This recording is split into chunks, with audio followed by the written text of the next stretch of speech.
Gəlin birlikdə 8 Marta hazırlaşaq.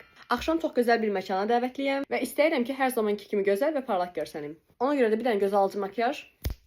Makyajım belə oldu. İndi isə dostlar, bu saç üçün salona getmək lazımdır. Çünki bunu ancaq Münəvvər xanım qurtara bilər. Salam. Yenə mən gəldim. Dedim ki, bu saçı ancaq sən qurtara bilərsən. Ona görə də gəldim sənin yanına.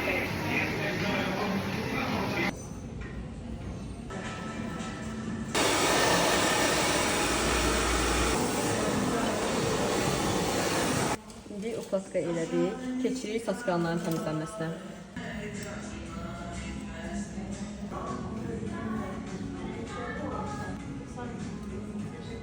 Senin beyin son dokunuşları.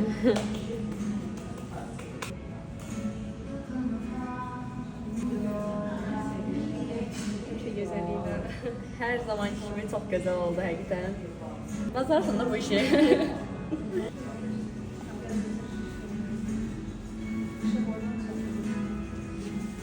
Bu arada onu da geydirim ki, benim adımdan gelenlere 20% endirim tətbiq olunur. Bu fürsəti qaçırtmayın.